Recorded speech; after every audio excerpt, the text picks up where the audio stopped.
Good morning सभी को। कैसे आप सब लोग? उम्मीद है अच्छे होंगे। तो अभी हमारे एनसीएल में टेक्नीशियन की वैकेंसी चल रही है, अंडर प्रोसेस है। और ऑपरेटर की वैकेंसीज का इंतजार बहुत सारे लोग कर रहे हैं और मैसेज करते हैं कुछ लोग कि बताइए भैया ऑपरेटर की वैकेंसीज कब तक आएगी। तो फिलहाल अभी एनसीएल में जब आएगी तब आएगी, लेकिन अभी एनएमडीसी में ऑपरेटर की वैकेंसीज आई है, तो उसको आप लोग अप्लाई कर सकते हो। और एनएमडीसी की जो वैकेंसी है वो कुछ खास है, क्योंकि इसमें ऑपरेटर की भी वैकेंसीज है, टेक्नीशियन की और फोरमैन की। मतलब वैकेंसीज का पूरी तरीके से एक कॉम्बो है इसमें। तो आज हम लोग इसी के बारे में चर्चा करने वाले हैं। चर्चा करने से पहले एक बार हम लोग ये चीज़ पे डिस्कस करेंगे कि आखिर एनएमडीसी है क्या।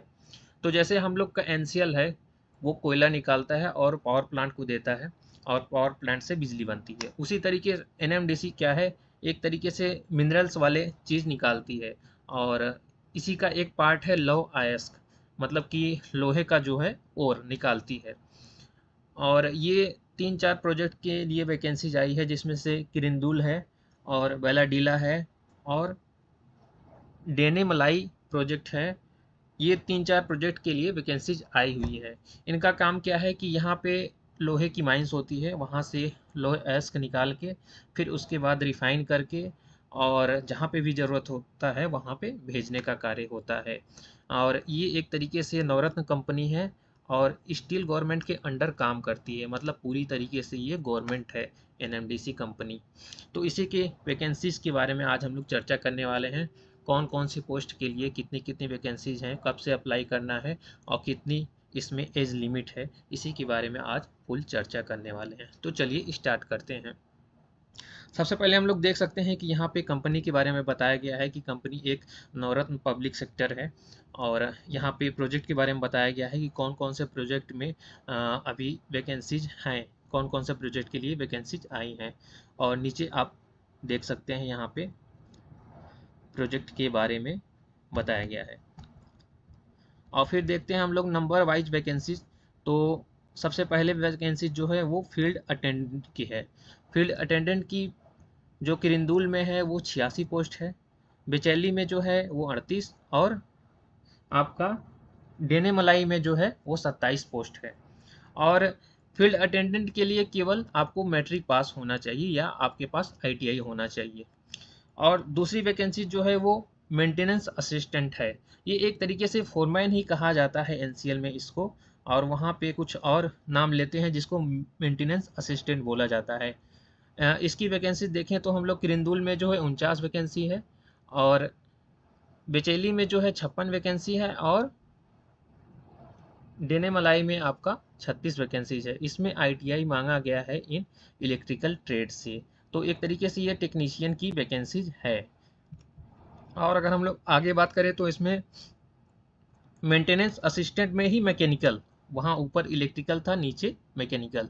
मैकेनिकल में देखिए बहुत सारे पोस्ट हैं इसमें। किरिंदुल में आप लोग देख सकते हैं 86 पोस्ट हैं। और आप लोग का फिर किरिंदुल के बाद बचेली में बहुत ज़्यादा पोस्ट है, 182 पोस्ट बचेली में है अकेले। और फिर उसके बाद बात करें अगर डोने मलाई में 37 पोस्ट है। इसमें आपके पास क्या होना चाहिए, आईटीआई होना चाहिए वेल्डिंग के साथ, या फिर फिटर, या फिर मोटर मैकेनिक या डीजल मैकेनिक या ऑटो मैकेनिक के साथ आपके पास आईटीआई होना चाहिए 10वीं के साथ साथ। अगली पोस्ट के बारे में बात करी जाए तो यहाँ पे ब्लास्टर ग्रेड 2 की पोस्ट है, जिसमें 3-3-6 वैकेंसीज है। इसमें मैट्रिक होना चाहिए आपके पास, और ऑब्लिक करके इसमें बहुत सारे क्वालिफिकेशन हैं। तो एक बार आप लोग देख लीजिएगा। इसमें वैकेंसीज कम है तो इसकी चर्चा हम लोग नहीं करते हैं, आगे बढ़ते हैं। उसी तरीके से हम लोग बात किया जाए इलेक्ट्रीशियन ग्रेड 3 की, तो यहाँ पर भी अलग अलग तीनों प्रोजेक्ट में अलग अलग वैकेंसीज हैं। इसमें क्या मांगा गया है, 3 ईयर डिप्लोमा इलेक्ट्रिकल इंजीनियरिंग के साथ। और इसमें उसके साथ साथ और क्या जोड़ा गया है, डोमेस्टिक इलेक्ट्रिकल सर्टिफिकेट कुछ करके ऐसे मांगा गया है इसमें। एक बार जो भी क्वालिफिकेशन ये रखता है वो ज़रूर पढ़ लीजिएगा कि वो एलिजिबल है कि नहीं है, तभी फॉर्म अप्लाई करिएगा। फिर उसके बाद अगर बात करें तो इलेक्ट्रॉनिक्स टेक्नीशियन की पोस्ट है। इसके लिए मांगा गया है 3 year diploma in electronics engineering में। डिप्लोमा ही सब जगह मांगा गया है। और कई बार क्या होता है, डिग्री वाले अप्लाई कर देते हैं लेकिन फॉर्म एक्सेप्ट भी कई बार हो जाता है, लेकिन लास्ट में आते आते उनका रिजेक्ट हो जाता है फॉर्म। तो एक बार नोटिफिकेशन में आप लोग ये चीज़ जरूर देख लीजिएगा, क्योंकि केवल डिप्लोमा वाले ही अप्लाई कर सकते हैं, हायर क्वालिफिकेशन जिसका है वो अप्लाई नहीं कर सकता है यहाँ पे। आगे चल के बात करते हैं तो HEM मशीन ग्रेड 3, जिसकी किरंदुल में 39 पोस्ट और बचेली में 12 और डेनेमलाई में 26 पोस्ट है। इसमें 3 ईयर डिप्लोमा मांगा गया है मैकेनिकल इंजीनियरिंग के साथ, और इसमें आपका हैवी लाइसेंस होना चाहिए। यहाँ से आप लोग देख सकते हैं ये जो पोस्ट है NMDC में, एक तरीके से इसमें ऑपरेशन का कार्य कराया जाता है, जो माइंस के अंदर होते हैं ऑपरेशन वही कार्य कराया जाता है। फिर बात करें अगर हम लोग HEM ऑपरेटर की, ग्रेड 3 में आते हैं ये लोग। किरंदुल में 118 पोस्ट है और आपका बचेली में 40 पोस्ट और डेनेमलाई में 70 पोस्ट है। इसमें क्या मांगा गया है, 3 ईयर डिप्लोमा मैकेनिकल और उसके साथ या ऑटोमोबाइल भी हो वो भी चलेगा, और उसके साथ हैवी लाइसेंस होना चाहिए। ये एक तरीके से हैवी HEMM ऑपरेटर का ही एक रूप है, जिसको वहाँ पे HEM ऑपरेटर बोलते हैं। वहाँ पे भी आपको डंपर चलाने पड़ेंगे, वहाँ पे भी सावेल होता है, डोजर, और वहाँ पे भी ग्रेडर होता है। सेम पूरी माइंस होती है, लेकिन वो माइंस लोहे की होती है, वहाँ पे लौह अयस्क निकाला जाता है और यहाँ NCL में निकाले जाते हैं कोयला। तो एक तरीके से ये ऑपरेटर पोस्ट ही है, ये जो दोनों पोस्ट है। आगे देखा जाए तो इसमें MCO ग्रेड ग्रेड 3 की पोस्ट है। इसमें भी मैकेनिकल इंजीनियरिंग मांगा गया है हैवी लाइसेंस के साथ। और भी हैं उसमें जो कम पोस्ट है, उसके बारे में चर्चा नहीं करते हैं, आप लोग नोटिफिकेशन पढ़ लीजिएगा एक बार। और जो मैं आपको बात बोलने वाला था कि आप लोग डिप्लोमा वाले हैं तो केवल डिप्लोमा वाले अप्लाई कर सकते हैं, वो चीज़ यहाँ पे लिखा गया है कि हायर क्वालिफिकेशन वाले अप्लाई ना करें। उनकी अप्लाई करने पर उनको कहीं पर भी रिजेक्ट किया जा सकता है। तो ये रहा वैकेंसीज के बारे में, और वही वैकेंसीज जो ऊपर दी गई हैं, टोटल वैकेंसीज दी गई हैं। फिर उसके बाद इसको डिवाइड किया गया है प्रोजेक्ट वाइज में। प्रोजेक्ट वाइज में डिवाइड करने के बाद फिर उसके बाद SC ST OBC और EWS में डिवाइड किया गया है। किस प्रकार से SC ST और OBC में डिवाइड किया गया, अपने हिसाब से आप लोग देख लीजिएगा, जिस कैटेगरी में आप लोग हैं उस कैटेगरी में कितनी पोस्ट हैं। और आप लोग अप्लाई करने के बाद एक बार ज़रूर से ये चेक कर लीजिएगा, क्योंकि बहुत मैटर करता है कि कौन से पोस्ट के लिए कितनी सीटें हैं। तो चलिए हम लोग आगे बात करते हैं। ये देख सकते हैं, ये डेनेमलाई प्रोजेक्ट के लिए अलग से जो डिवाइड की गई हैं पोस्टें, तीनों प्रोजेक्ट के लिए अलग अलग सीट डिवाइड की गई हैं। और यहाँ पे आप लोग देख सकते हैं कि जो PWD वाले स्टूडेंट हैं वो भी अप्लाई कर सकते हैं, उनके लिए भी कुछ वैकेंसी रिजर्व हैं। और एक सर्विसमैन के लिए तो सभी डिपार्टमेंट में कुछ ना कुछ सीट रिजर्व रहती हैं, तो वो भी अप्लाई कर सकते हैं। और यहाँ पे आप लोग देख सकते हैं जो एग्ज़ाम होगा वो OMR बेस्ड या कंप्यूटर बेस्ड ही होगा, और वो अभी बाद में सूचना दिया जाएगा कब आपका एग्ज़ाम होगा।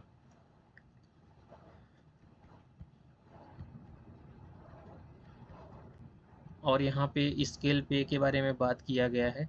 तो यहाँ पे आप लोग देख सकते हैं जो फील्ड अटेंडेंट की पोस्ट है उसके लिए जो पहले 12 महीने हैं आपको 18,000 पर मंथ मिलेंगे, और अगले 6 महीने 12 मंथ के बाद 18,500 रुपये मिलेंगे। और उसके बाद आप जब रेगुलाइज हो जाएंगे तो आप एक तरीके से NMDC के एम्प्लॉयज़ हो जाएंगे, आपको जो NMDC की सुविधाएं हैं सारी सुविधाएं मिलना शुरू हो जाएंगी।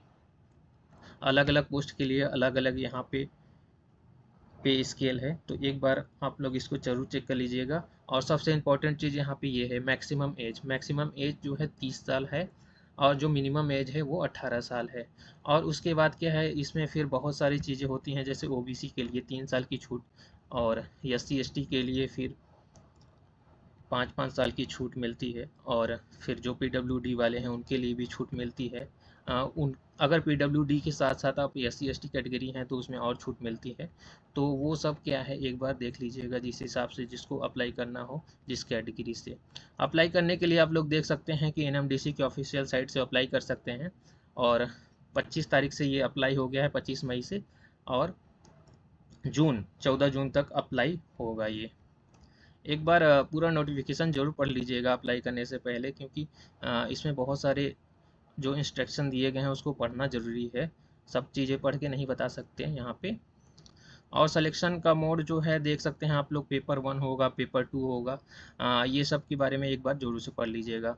कुछ चीज़ों में क्या है, आपका ट्रेड टेस्ट भी होगा और कुछ चीज़ों में आपका फिजिकली टेस्ट भी होगा। आप लोग देख सकते हैं यहाँ पे जो फील्ड अटेंडेंट का पोस्ट है उसके लिए एग्ज़ाम होगा OMR बेस्ड, और उसके साथ साथ आपका फिजिकल टेस्ट भी होगा। और बाकी जितने भी पोस्ट हैं उसका कंप्यूटर बेस्ड टेस्ट होगा, और उसके बाद उसमें ट्रेड टेस्ट होगा। ट्रेड टेस्ट किस तरीके से होगा, NMDC वो खुद ही निर्धारित करेगी किस तरीके से होगा। फिलहाल जो फोकस रहेगा वो एग्ज़ाम पे फोकस रहेगा, पहले एग्ज़ाम निकले तब तो ट्रेड टेस्ट की बारी आएगी। और यहाँ पे आप सिलेबस देख सकते हैं, तो सिलेबस में जनरल नॉलेज जो आपका 70 नंबर का रहेगा, और 30 नंबर जो रहेगा आपका न्यूमेरिकल रहेगा, रीजनिंग टाइप में जैसे वो रहेगा। तो आगे बढ़ते हैं हम लोग, देखते हैं। ये शायद दूसरे, ये फील्ड अटेंडेंट के लिए ये है यहाँ पे ये सिलेबस, और बाकी जितने भी पोस्ट हैं उसके लिए ये सिलेबस चेंज है। यहाँ पे स्पेशल सब्जेक्ट जिससे आप लोग अप्लाई करेंगे वो 30 नंबर का, और जनरल नॉलेज आपका 50, और न्यूमेरिकल रीजनिंग जो है वो 20 नंबर के रहेंगे यहाँ पे। मतलब कि फील्ड अटेंडेंट जो है उसको अलग किया गया है, और बाकी सब पोस्ट एक समान रहेगा। और जो फील्ड अटेंडेंट है उसका OMR बेस्ड एग्ज़ाम होगा, और बाकी सबका CBT होगा। CBT 1 और CBT 2 दो है, एक बार जरूर देख लीजिएगा किस प्रकार से इसमें एग्ज़ाम का पूरा प्रॉपर सिलेबस है। और यहाँ पे पासिंग मार्क रखा गया है 40% यूआर के लिए, 37% OBC के लिए, और SC ST और PWD के लिए 30%। और फिजिकल टेस्ट जो कि फील्ड अटेंडेंट के लिए है उसके लिए फिजिकल टेस्ट का लेवल भी इसमें बताया गया है। तो इसमें बहुत सारे इंस्ट्रक्शन है, जनरल इंस्ट्रक्शन, एक बार अप्लाई करने से पहले ज़रूर आप लोग पढ़ लीजिएगा।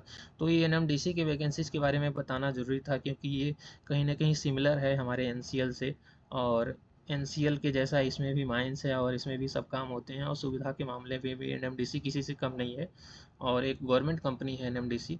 तो आप लोग अप्लाई करके इसमें अच्छे से तैयारी कर सकते हो, और अगर इसमें भी जॉब लग गई तो बहुत अच्छी बात है। एक बार पूरा नोटिफिकेशन मैं कमेंट बॉक्स के सेक्शन में दे दूंगा, आप लोग वहाँ से ज़रूर चेक कर लीजिएगा। और जो जो नए हैं चैनल को सब्सक्राइब जरूर कर लीजिएगा यार। Thank you so much.